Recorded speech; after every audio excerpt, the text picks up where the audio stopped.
कुठल्या गोष्टींवरून आरोप प्रत्यारोप झाले त्यावर एक नजर टाकूयात। जसे की लाडकी बहीण विरुद्ध महागाई आणि सुरक्षा। महायुतीने मुख्यमंत्री लाडकी बहीण योजनेचा जोरदार प्रचार केला, तर महाविकास आघाडीने योजनेला निवडणूक जुमला म्हटलं। महिलांना 1500 रुपये देऊन महागाई वाढवली, तसंच वाढत्या महिला अत्याचारांमुळे केवळ पैसे देऊन सुरक्षा मिळत नाही असा पलटवार महाविकास आघाडीने केला। त्यानंतर गुजरातला उद्योग विरुद्ध मॅग्नेटिक महाराष्ट्र। उद्धव ठाकरे आणि संजय राऊत यांनी उद्योग पळवापळवीचा मुद्दा सर्वात जास्त तापवला।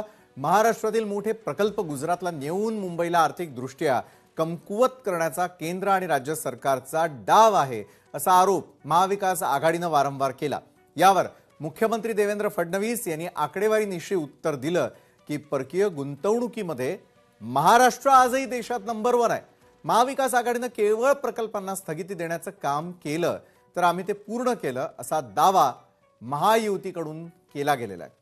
गद्दारी विरुद्ध विचारांची युती। ठाकरेंची शिवसेना आणि शरद पवारांच्या राष्ट्रवादीनं खोके आणि गद्दारी या शब्दांभोवती आपला प्रचार फिरवला। तसंच चिन्ह आणि पक्ष चोरणाऱ्यांना जनता धडा शिकवेल ही त्यांची मुख्य टॅगलाईन होती। यावरून महायुतीनेही त्यांना जोरदार प्रत्युत्तर दिलंय। आम्ही गद्दारी नाही तर उठाव केला, कारण तुम्ही काँग्रेसच्या दावणीला हिंदुत्व बांधलेलं होतं असं उत्तर एकनाथ शिंदेंनी महाविकास आघाडीला त्यानंतर दिलं। विकास कामं विरुद्ध प्रशासकीय भ्रष्टाचार। कोस्टल रोड, मेट्रोचं जाळं, अटल सेतू आणि रस्ते काँक्रिटीकरण ही आपली मोठी उपलब्धी असल्याचं महायुतीतर्फे सांगण्यात आलं। तसंच डबल इंजिन सरकारमुळेच शहरांचा चेहरा बदलला असं देखील त्यांनी ठणकावून सांगितलं। यानंतर महाविकास आघाडीनं प्रशासक राजवटीतील भ्रष्टाचारावर बोट ठेवलं। गेले 4 वर्षांपासून नगरसेवक नसल्यानं पालिकेच्या तिजोरीवरती दरोडा टाकला गेला। खड्ड्या आणि पाणी टंचाईवरती कोट्यवधी रुपये खर्च होऊनही परिस्थिती जैसे थेच आहे असा आरोप काँग्रेस आणि ठाकरेंनी केला। मराठी अस्मिता आणि मुंबई केंद्रशासित करण्याची भीती। खरं तर भाजपला मुंबई केंद्रशासित करायची आहे आणि त्यासाठी ते महापालिका ताब्यात घेऊ इच्छितात। ही भीती उद्धव ठाकरेंनी मतदारांच्या मनात घातली, तर मुंबई कुणाच्या बापाची नाही आणि ती कुणी तोडू शकत नाही।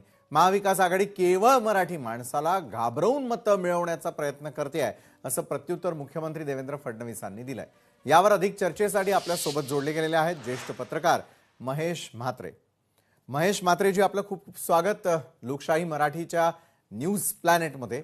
काही महत्त्वाचे मुद्दे आम्ही बिंबवण्याचा प्रयत्न केला आणि सांगण्याचा प्रयत्न केला की येत्या काळातील या निवडणुकांमध्ये कुठले फॅक्टर महत्त्वाचे ठरतील, कुठल्या गोष्टींवरनं वातावरण अक्षरशः तापलेलं होतं आणि त्यावरती आपण विश्लेषण करावं ही आज आमची इच्छा आहे। खरं तर पहिला आणि कळीचा मुद्दा ठरलेला होता तो म्हणजे आतापर्यंत लागू केलेल्या योजना, आतापर्यंत केलेली विकास कामं आणि विकास कामांच्या दृष्टीतून उपस्थित झालेले काही आरोप प्रत्यारोप आणि एकमेकांना दिले गेलेल्या टॅगलाईन। कसं पाहता आपण या सगळ्याकडे?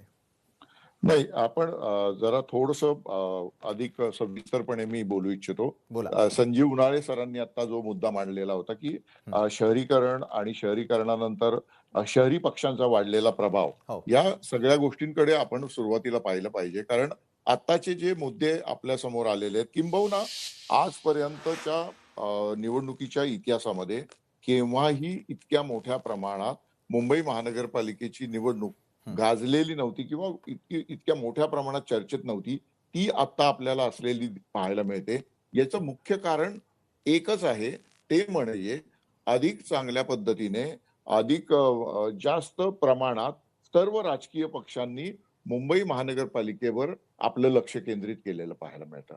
मुंबई महानगरपालिका ही सगळ्यांसाठी अत्यंत महत्वाची का ठरली, याचं मुख्य कारण मुंबई ही देशाची आर्थिक राजधानी आहे आणि बरोबर आहे। देशाची आर्थिक राजधानी असल्यामुळे महाराष्ट्राच्या या राजधानीकडे संपूर्ण देशातील राजकीय पक्षांचं आणि राजकीय नेत्यांचं लक्ष लागलेलं आहे। हो, आता मुख्य मुद्दा त्यामुळे उपस्थित होतो की मुंबईमध्ये सुरू असलेली विकास कामं आणि या विकास कामांच्या संदर्भात सुरू असलेले वादविवादाचे प्रश्न। बरोबर। मुख्य मुद्दा इथे मी जो आधी सुरुवातीला मांडला तो म्हणजे की 2014 नंतर महाराष्ट्राचे जेवढे मुख्यमंत्री झालेले आहेत, हे सगळे मुख्यमंत्री शहरी भागातले आहेत। बरोबर। आरंभी देवेंद्र फडणवीसजी, नंतर उद्धव ठाकरेजी, एकनाथ शिंदेजी आणि पुन्हा देवेंद्र फडणवीसजी, हे शहरी नागपूर, मुंबई आणि ठाणे या शहरी भागातून मुख्यमंत्री झालेत। याचं मुख्य कारण असं आहे की महाराष्ट्र राज्याची स्थापना झाली त्यावेळेस महाराष्ट्राचा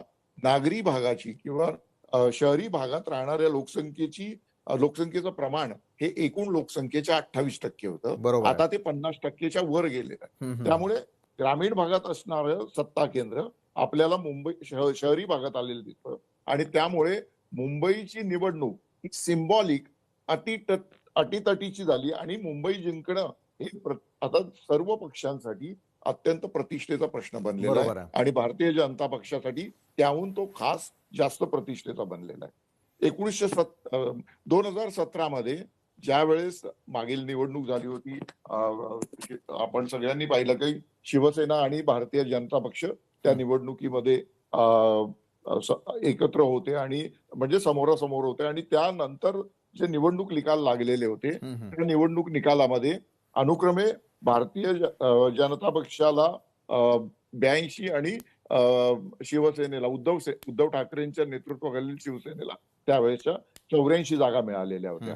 तर त्यानंतर आपण पाहिलं की एवढ्या सत्तेच्या जवळ असताना सुद्धा भारतीय जनता पक्षाने सत्तेत सहभागी न होता संपूर्णपणे शिवसेनेच्या हातामध्ये, एकसंघ शिवसेनेच्या हातामध्ये बरोबर आहे. सत्तेची सूत्र दिलेली होती.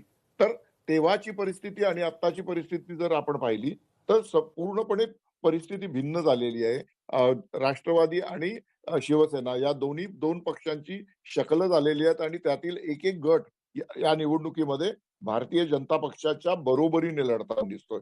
परंतु इथे भारतीय जनता पक्षाने जे आता जो संघर्ष त्यांचा सुरू असलेला आपल्याला पाहायला मिळतो, हा संघर्ष जास्त करून भारतीय जनता पक्षाचा काही प्रमाणात ठाण्यात एकनाथ शिंदे जे त्यांचे उपमुख्यमंत्री आहेत त्यांच्या सोबतच्या पक्षाबरोबर चालू आहे. पुण्यात म्हणजे पुणे आणि पिंपरी चिंचवडमध्ये दुसरे उपमुख्यमंत्री आहेत अजितदादा पवार यांच्या बरोबर सुरू आहे. पण मुंबईमध्ये मात्र हे दोन्ही पक्ष म्हणजे एकनाथ शिंदे यांचा पक्ष आणि अजित पवार यांचा पक्ष ताकदीने मोठ्या प्रमाणात एकमेकांच्या बरोबर ते भांडताना दिसत नाही. त्या उलट बरोबर जिथे उद्धव ठाकरे यांची शिवसेना आहे तिथे अत्यंत ताकदीने एकनाथ शिंदे यांची शिवसेना लढताना दिसते.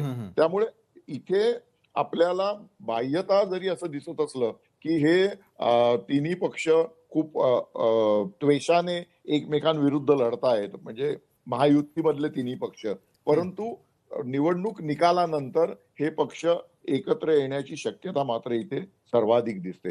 त्यामुळे आता जो याचा वादाचे जे मुद्दे आहेत हे वादाचे मुद्दे मग तिथे विकास कामांचा मुद्दा असेल, तिथे म्हणजे सर्व आरोप प्रत्यारोप आता इथे तुम्ही जी विकास कामाविरुद्ध प्रशासकीय भ्रष्टाचार किंवा मुंबई महाराष्ट्रापासून तोडण्याचं लाडकी बहीण योजनेचे मुद्दे असतील तर हे सगळे मुद्दे आपल्याला लक्षात येतात की जास्त प्रमाणात भारतीय जनता पक्ष विरुद्ध उद्धव सेना याच्यामध्येच जास्त द्वेषाने लढलेले आपल्याला दिसतात. त्यामुळे एकूण निवडणूक जर बघितली मुंबईपुरती जर तुम्ही मला विचाराल तर ही बऱ्यापैकी एकतर्फी महायुतीकडे जाताना दिसते. त्यातही भारतीय जनता पक्ष यामध्ये सिंगल लार्जेस्ट पार्टी होताना आपल्याला दिसतोय. नक्कीच. धन्यवाद तुम्ही केलेल्या या विश्लेषणासाठी आणि सविस्तरपणे बोललात आमच्याबरोबर, त्यासाठी धन्यवाद. खरं तर अनेक मुद्दे आहेत ज्या मुद्द्यांवरून काही गोष्टी घडताना दिसून येतात. मात्र येत्या गुरुवारी 15 जानेवारीला होणाऱ्या महापालिका निवडणुकांसाठीची तयारी अतिशय महत्त्वाची आहे. मुंबई महापालिका का महत्त्वाची आहे या संदर्भातला सविस्तर रिपोर्ट आपण पाहणार आहोत एका छोट्याशा ब्रेकनंतर.